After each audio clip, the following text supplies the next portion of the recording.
Hi all, mid cap ഡോക്ടറിൻ്റെ post Marina pre മാർക്കറ്റിലേക്ക് എല്ലാവർക്കും സ്വാഗതം. ഇന്ന് ഒത്തിരി ഒന്നും സംസാരിക്കാനില്ല.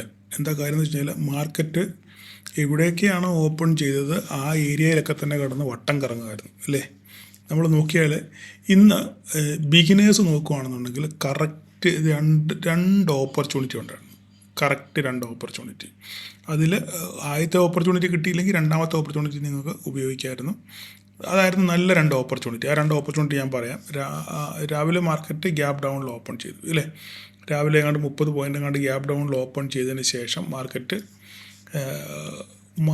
ഓപ്പൺ ചെയ്തതിന് ശേഷം താഴോട്ടൊന്ന് വന്നു. അതിനുശേഷം നേരെ മുകളിൽ പോയി നമ്മുടെ ട്രെൻഡ് ലൈനിൽ തട്ടി വീണ്ടും മാർക്കറ്റ് നേരെ താഴോട്ട് തിരിച്ചു വന്നു ഇല്ലേ.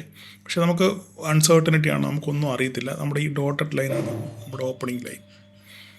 അപ്പം ഇവിടെ എന്താണ് സംഭവിച്ചത്? മാർക്കറ്റ് ഓപ്പൺ ചെയ്തു, പിന്നെ താഴോട്ട് വന്നു. നമ്മളുടെ 25,640 ഞാൻ പറഞ്ഞു 25,640 താഴെ പോയെങ്കിൽ നമുക്കൊരു ഡൗൺ സൈഡ് നല്ലപോലെ കിട്ടത്തുള്ളൂ. മുകളിൽ പോകണമെങ്കിൽ നമ്മുടെ ട്രെൻഡ് ലൈൻ ബ്രേക്ക് ചെയ്ത് മുകളിലോട്ട് പോകണം ഇല്ലേ. ഈ രണ്ട് കാര്യമാണ് പറഞ്ഞത്.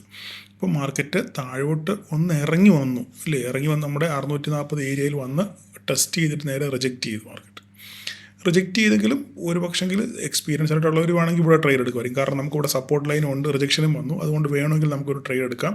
അങ്ങനെ എടുത്തവർക്ക് ഈ ട്രെൻഡ് ലൈൻ വരെ ടാർഗറ്റ് കിട്ടിയിട്ടുണ്ട്. ഓക്കെ, അത് എക്സ്പീരിയൻസ്ഡ് ആയിട്ടുള്ളവർക്ക് മാത്രമുള്ള ട്രേഡാണ്. പക്ഷെങ്കിൽ നമുക്ക് ബിഗിനേഴ്സിനുള്ള ട്രേഡ് എന്ന് പറഞ്ഞു കഴിഞ്ഞാൽ മാർക്കറ്റ് അവിടെ പോയി നമ്മുടെ trend line, intraday trend line support എടുത്തു, നേരെ തിരിച്ചു വന്ന് എവിടെ സപ്പോർട്ട് എടുത്തു, വീണ്ടും എവിടെയാണോ മാർക്കറ്റ് ഓപ്പൺ ചെയ്തത് അതേ പോയിന്റിൽ വന്ന് മാർക്കറ്റ് റിജക്റ്റ് ചെയ്തു ഇല്ലേ. കറക്റ്റായിട്ട് കണ്ടാൽ മനസ്സിലാവും. അതേ പോയിന്റിൽ വന്ന് മാർക്കറ്റ് റിജക്റ്റ് ചെയ്തു. അതിനുശേഷം അവിടെ നേരെ വീണ്ടും തിരിച്ചു പോയി നമ്മുടെ ഈ ട്രെൻഡ് ലൈൻ ബ്രേക്ക് ചെയ്ത് മുകളിലോട്ട് പോയി ഇല്ലേ. അപ്പോൾ ഇവിടുന്ന് വേണമെന്നുണ്ടെങ്കിൽ നിങ്ങൾക്കൊരു ഇവിടെ നമ്മളെല്ലാവരും ന്യായം പാലിക്കുന്നവർക്കാണെന്നുണ്ടെങ്കിൽ നിങ്ങൾക്ക് സുന്ദരമായിട്ട് പ്രോഫിറ്റ് കിട്ടിയിട്ടുണ്ട്. അതിനുശേഷം വീണ്ടും പോയി ഓക്കെ ഇതും പോയെന്ന് വിചാരിച്ചു. അതിനുശേഷം വീണ്ടും മാർക്കറ്റ് നമ്മുടെ ഈ ട്രെൻഡ് ലൈനിൽ തന്നെ കിടന്ന് കളിക്കുകയാണ്. ഏത് ട്രെൻഡ് ലൈനാണ്? ഇൻട്രാഡേ ട്രെൻഡ് ലൈനും ഉണ്ട്, നമ്മുടെ ഡേ ട്രെൻഡ് ലൈനും ഉണ്ട് ഇല്ലേ. രണ്ടിടത്ത് മാർക്കറ്റ് ആ ലൈനിൽ കൂടെ തന്നെയാണ് കിടന്ന് ഓടിക്കളിച്ചത്. ഇതേ ലൈനിൽ കിടന്ന് ഓടിക്കളിച്ചു. വീണ്ടും മാർക്കറ്റ് വീണ്ടും എവിടെ വന്നു? അതേ പോയിന്റിൽ തന്നെ വന്നു ഇല്ലേ. ഇതേ പോയിന്റിൽ തന്നെ എവിടെയാണോ മാർക്കറ്റ് ഓപ്പൺ ചെയ്തത് രാവിലെ അവിടെ തന്നെ വീണ്ടും തിരിച്ചു വന്ന് റിജക്ഷൻ. ഇവിടെ സുന്ദരമായിട്ടൊരു ട്രേഡ് എടുക്കാൻ അല്ലേ. അതിനുശേഷം മാർക്കറ്റ് നേരെ മുകളിലോട്ട് പോയി നമ്മളുടെ 25,805 ടെസ്റ്റ് ചെയ്തു.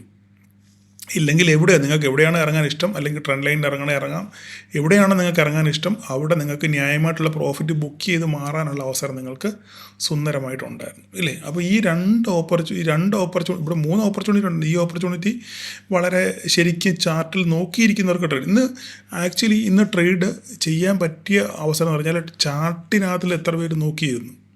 ചാർട്ടിനകത്തിൽ വൃത്തിയായിട്ട് നോക്കിയിരുന്നവർക്ക് നല്ല ഓപ്പർച്യൂണിറ്റികൾ, പല അവസരങ്ങൾ സ്കാൽപ്പ് ചെയ്ത് മാറാനുള്ള അവസരം ഉണ്ടായിരുന്നു. അല്ലാത്തവർക്ക് ഈ പറയുന്ന പോലെ തന്നെ ഇത് ഒരു എക്സ്പീരിയൻസ് ട്രേഡറിന്, പിന്നെ ഇവിടെ വന്നത് ഇത് ഒരു ബിഗിനറിന് എടുക്കാമായിരുന്നു, ഇവിടെ ഒരു ബിഗിനറിന് എടുക്കാമായിരുന്നു അവസരം ഉണ്ടായിരുന്നു അല്ലേ. പിന്നെ ഇവിടെ നിന്ന് നമുക്ക് അത് ഞാൻ പറഞ്ഞില്ലേ, ഒരു ശരിക്കും പരിചയസമ്പന്നനായിട്ടുള്ള ഒരാൾക്ക് മാത്രമേ ഇവിടെയൊക്കെയുള്ള ഇന്നത്തെ ദിവസം നിങ്ങൾ ട്രേഡ് പറ്റത്തുള്ളായിരുന്നു. കാരണം ഞാൻ പറഞ്ഞല്ലോ, ആദ്യത്തെ ഒരു 1.5 മണിക്കൂർ 2 മണിക്കൂറിനകം നിങ്ങൾ ട്രേഡ് അവസാനിപ്പിക്കുകയാണെന്നുണ്ടെങ്കിൽ ഒരു പക്ഷേ നിങ്ങൾക്ക് പച്ച പിടിച്ച് പോകാൻ പറ്റും. ഈ അവസാനം വരെയും വൈകുന്നേരം വരെ മാർക്കറ്റിൻ്റെ മുന്നിൽ കൊത്തിയിരുന്ന് ഇങ്ങനെ ഓരോരോ ട്രേഡുകൾ ഇങ്ങനെ നോക്കി കൺഫ്യൂസ്ഡായി ചെയ്യുന്നതിനേക്കാൾ നല്ലത് ആദ്യത്തെ 1 മണിക്കൂർ 2 മണിക്കൂറിനകത്ത് ട്രേഡ് അവസാനിപ്പിച്ച് നിങ്ങൾ മാറി നിൽക്കുന്നതായിരിക്കും ഏറ്റവും ബെറ്റർ പരിപാടി. അപ്പം നിങ്ങൾക്ക് ഓപ്പർച്യൂണിറ്റികൾ മനസ്സിലായല്ലോ. അപ്പോൾ ഇനിയിപ്പം നമുക്ക് വേറെ മാർഗ്ഗങ്ങളോ കൂടുതൽ കാര്യങ്ങളൊന്നും പറയാനില്ല. താഴോട്ട് വേണമെങ്കിൽ ഇവിടുന്ന് ട്രേഡ് എടുക്കാമായിരുന്നു. ഇവിടെ നമ്മുടെ കറക്റ്റ് 805 എത്തി, അവിടുന്ന് മാർക്കറ്റ് റിജക്റ്റ് ചെയ്തു. ഞാൻ പറഞ്ഞല്ലോ, ഇതൊന്നും ബിഗിനറിന് പറ്റുന്ന ട്രേഡല്ല. പക്ഷെങ്കിൽ ചാർട്ടിൽ നോക്കിയിരുന്ന ക്യാൻഡിലുകളുടെ സ്വഭാവം മനസ്സിലാക്കുന്നവർക്ക് ധാരാളം അവസരങ്ങളുണ്ടായിരുന്നു. അപ്പോൾ നിങ്ങൾ എത്ര പേര് അവസരങ്ങൾ ഉപയോഗിച്ചു എന്നുള്ളത് ഇതിൻ്റെ താഴെ കമൻറ്റ് ചെയ്യുക. നമ്മുടെ വാട്സപ്പ് ഗ്രൂപ്പ് സബ്സ്ക്രിപ്ഷൻ വെച്ചെന്നുള്ള കാര്യം അറിഞ്ഞല്ലോ. ധാരാളം പേര് പങ്കെടുത്തു, പാർട്ടിസിപ്പേറ്റ് ചെയ്തു. എല്ലാവരോടും നന്ദി പറയുന്നു. പല വിമർശനങ്ങളുണ്ടായെങ്കിലും എല്ലാവരും സഹകരിക്കുന്നു, നന്ദി. ഇനിയും ധാരാളം പേര് പിന്നെയും മെസ്സേജ് അയക്കുന്നുണ്ട്. അപ്പോൾ അതിന് ഇതിൻ്റെ ഫസ്റ്റ് കമൻറ്റിൽ ഞാനൊരു നമ്പർ വെച്ചേക്കാം. ആ നമ്പറിൽ നിങ്ങൾ വാട്സപ്പിൽ മെസ്സേജ് അയച്ചാൽ മതി, അതിന് തിരിച്ച് റിപ്ലൈ വന്നോളൂ. ഓക്കെ, അതിനനുസരിച്ച് നിങ്ങൾ അതിലോട്ടൊരു ഹായ് ഇട്ടാൽ മതി. അല്ലെങ്കിൽ നിങ്ങളുടെ ആവശ്യം എന്താണ്, നിങ്ങളുടെ കാര്യം എന്ന് വെച്ചാൽ ആ വാട്സപ്പ് നമ്പറിലോട്ടൊരു മെസ്സേജ് ഇട്ടാൽ മതി. ഓക്കെ, നിങ്ങൾക്ക് വാട്സപ്പ് ഈ ഗ്രൂപ്പിൽ ആകണമെന്നുണ്ടെന്നാണെങ്കിൽ. ഓക്കെ, അപ്പോൾ ഇനി നാളെ എന്താ സംഭവിക്കാൻ പോകുന്നത്? നാളെ എന്താ സംഭവിക്കാൻ പോകുന്നത് പറഞ്ഞു കഴിഞ്ഞാൽ മാർക്കറ്റിൽ ഇപ്പോഴും ഒരു ചെറിയ അൺസർട്ടനിറ്റി ഉണ്ട്, മേലോട്ടോ താഴോട്ടോ എന്ന് മാർക്കറ്റിന് തന്നെ കൺഫ്യൂസ് ആയിട്ട് നിൽക്കുന്ന സമയം. അപ്പം ഇവിടെ പല പ്രാവശ്യം ഇപ്പോൾ ഈ ഒരു പോയിന്റ് സപ്പോർട്ട് എടുത്തിട്ടുണ്ട്. അപ്പോൾ നമുക്ക് ഇവനെ ഒരു പെർമനൻറ്റ് ലൈനായിട്ട് നമുക്ക് മാറ്റാം.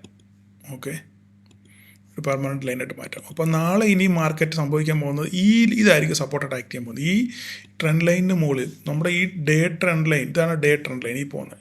ഈ ഡേ ട്രെൻഡ് ലൈൻ വൃത്തിയായിട്ട് സപ്പോർട്ട് എടുത്താണ് മാർക്കറ്റ് മുകളിലോട്ട് പോകുന്നത്. അപ്പം മാർക്കറ്റ് മുകളിലോട്ട് പോകണമെന്നുണ്ടെങ്കിൽ ഈ ട്രെൻഡ് ലൈൻ തന്നെ സപ്പോർട്ട് എടുത്തോണം മുകളിലോട്ട് പോകാൻ. അപ്പം ഒരു അപ്സൈഡ് നമുക്ക് വീണ്ടും പറയുന്നത് 25,805 കടന്നു പോയെങ്കിൽ മാത്രമേ നമുക്കൊരു അപ്സൈഡ് അങ്ങോട്ട് മേലോട്ട് പ്രതീക്ഷിക്കാൻ പറ്റത്തുള്ളൂ. നിങ്ങളത് നോക്കുക എന്താണ് സംഭവിക്കാൻ പോകുന്നത് നാളെ. ഗ്യാപ്പ് അപ്പിൽ ഓപ്പൺ ചെയ്യുകയാണെന്നുണ്ടെങ്കിൽ ഈ ഏരിയയിലെങ്ങാണ് ഗ്യാപ്പ് അപ്പിൽ ഓപ്പൺ ചെയ്യുകയാണെങ്കിൽ തിരിച്ച് ട്രെൻഡ് ലൈനിൽ വരുന്നുണ്ടോ നോക്കുക, അല്ലെങ്കിൽ ഇത് സപ്പോർട്ട് എടുക്കാൻ നോക്കുക.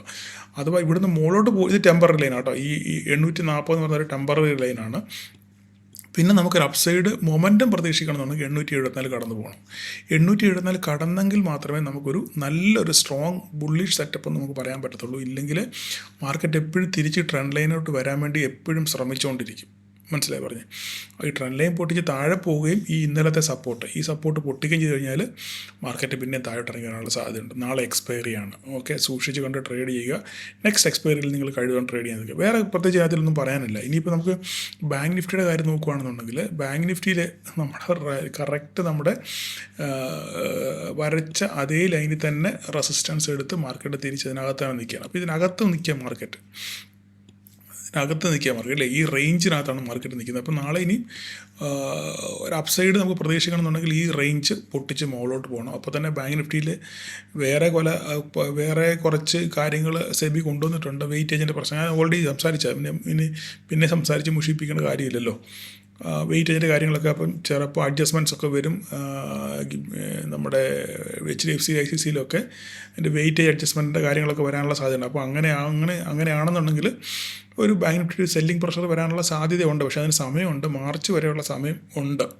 അപ്പോൾ അതുവരെ എന്തൊക്കെയാണ് സംഭവിക്കുന്നുള്ളത് നമുക്ക് നോക്കാം. എന്തായാലും നാളെ ഇത് ബ്രേക്ക് 58,236 ബ്രേക്ക് ചെയ്ത് മുകളിലോട്ട് പോയെങ്കിൽ ഒരു ഫർദർ മൂവ് നമുക്ക് മുകളിലോട്ട് കാണാൻ പറ്റത്തുള്ളൂ. ഓക്കെ, അപ്പോൾ നമുക്ക് നിഫ്റ്റി മിഡ് ക്യാപ്പിൽ നോക്കുകയാണെന്നുണ്ടെങ്കിൽ മിഡ് ക്യാപ്പും നമ്മളുടെ റെസിസ്റ്റൻസ് 13,573 പൊട്ടിച്ച് നിൽക്കുകയാണ്. അപ്പോൾ നമുക്ക് ഈ ലൈൻ ഇങ്ങോട്ടൊന്ന് എക്സ്റ്റെൻഡ് ചെയ്യുകയാണെന്നുണ്ടെങ്കിൽ ഈ ലൈൻ തുളച്ച് കയറി പോവുക. കണ്ടോ, കൃത്യമായിട്ട് ഈ ലൈന് റെസ്പെക്റ്റ് ചെയ്താണ് മാർക്കറ്റ് മുകളിലോട്ട് പോകുന്നത്. അപ്പോൾ ഈ ട്രെൻഡ് ലൈൻ കൂടെ ജസ്റ്റ് നിങ്ങൾ നോക്കിക്കുക. നിങ്ങളുടെ ഒരു ഐഡിയയ്ക്ക് വേണ്ടി നിങ്ങൾ ഈ ഒരു ട്രെൻഡ് ലൈൻ ഒന്ന് നോക്കി വെക്കുക. ഇത് പൊട്ടിച്ച് നിൽക്കുകയാണ് ഇല്ലേ. ഇനിയിപ്പം അപ്സൈഡ് മുകളിലോട്ട് പോകണം. മുകളിലോട്ട് നമ്മൾ വരച്ചിട്ടില്ല അല്ലേ. മുകളിലോട്ട് നമുക്ക് കിട്ടണമെന്നുണ്ടെന്നുണ്ടെങ്കിൽ നമുക്ക് മുകളിലോട്ട് ഇനി ഒരു വരയ്ക്കണമെന്നുണ്ടെങ്കിൽ 13,573 അല്ലേ. നമുക്ക് എങ്ങനെ ഒരു വരയ്ക്കാമെന്ന് നോക്കിക്കോട്ടെ. ഒരു മിനിറ്റ് നോക്കിക്കോട്ടെ. നമുക്ക് ഇനി ഒരു വരയ്ക്കണമെന്നുണ്ടെങ്കിൽ ഈ ലൈനൊന്ന് അഡ്ജസ്റ്റ് ചെയ്യണം. ഈ ലൈനൊന്ന് അഡ്ജസ്റ്റ് ചെയ്താൽ പിന്നെ അങ്ങനെയാണെങ്കിൽ ഈ ലൈൻ്റെ ആവശ്യം വരത്തില്ല. അപ്പോൾ അങ്ങനെയാണെങ്കിൽ ഈ ലൈൻ നമുക്ക് കളയാം. അപ്പോൾ ഇത് കളയാം. അതിൻ്റെ കളർ മാറ്റാം, ബ്ലൂ ആക്കാം. ഇവനെ നമുക്ക് ഡിലീറ്റ് ചെയ്യാം. ഓക്കെ, ഇങ്ങനെ നിൽക്കട്ടെ. ഇനിയിപ്പോൾ എന്താ സംഭവിക്കാൻ പോകുന്നത് പറഞ്ഞു കഴിഞ്ഞാൽ ഇനി മാർക്കറ്റ് മുകളിലോട്ട് പോകുകയാണെന്നുണ്ടെങ്കിൽ ഇത്രയും ദൂരം മാർക്കറ്റ് സഞ്ചരിക്കാനുള്ള സാധ്യതയുണ്ട്. ഇത്രയും ദൂരം ഇവിടുന്ന് ഇത്രയാണ് മുകളിലോട്ട് പോയത്. ഓക്കെ, ഇത്രയും ദൂരം മാർക്കറ്റ് ഇവിടുന്ന് മുകളിലോട്ട് സഞ്ചരിക്കും.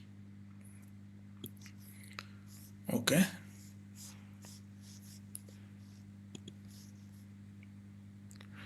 അടുത്ത റെസിസ്റ്റൻസ് ഇതാണ്. ഗ്രീനാക്കാം.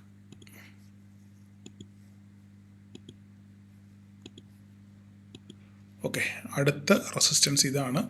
ഇവിടെ എന്താ സംഭവിക്കുന്നത് നോക്കിയതിന് ശേഷം മാത്രം അടുത്ത ലെവലിലോട്ട് മാർക്കറ്റ് പോകും. ഓക്കെ, അപ്പോൾ ഇവിടെ റെസിസ്റ്റൻസ് എടുക്കുന്നത് നോക്കുക. ഇല്ലെങ്കിൽ തിരിച്ചു വരാനുള്ള സെറ്റപ്പ് ഉണ്ടോ നോക്കുക. ഈ BSE നോക്കട്ടെ. BSE പെർഫോം ചെയ്യുന്നുണ്ട്. 69 പോയിൻറ്റ് BSE പെർഫോം ചെയ്തുകൊണ്ടാണ് ഇന്ന് നിഫ്റ്റി മേലോട്ട് പോയത്. അതുപോലെ തന്നെ ബാക്കിയുള്ളവരെല്ലാം അത്യാവശ്യം ഇങ്ങനെ നിൽക്കുകയാണ്. ഹീറോ മോട്ടോകോപ്പ് ആക്ച്വലി പെർഫോം ചെയ്യുമെന്ന് വിചാരിച്ചാണ് നമ്മുടെ ഓട്ടോ സെയിൽസ് ഡേറ്റയൊക്കെ വന്നത്. പക്ഷേ പെർഫോം ചെയ്തില്ല. ഒരു പക്ഷേ നാളെ പെർഫോം ചെയ്യാനുള്ള സാധ്യതയുണ്ട്. അതുപോലെ തന്നെ HDFC AMC ഒക്കെ താഴെ കിടക്കുകയാണ്.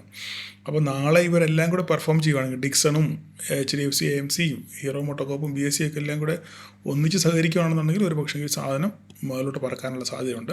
നാളെ ഇനി ഇവിടുന്ന് മുകളിലോട്ട് പോകുകയാണെങ്കിൽ ഞാൻ അന്നേരം ഇപ്പോൾ ലൈവിൽ വരച്ച് തരാം കേട്ടോ. അപ്പം ഇത്രയൊക്കെ ഉള്ളൂ, വേറെ കൂടുതലൊന്നും പറയാനില്ല.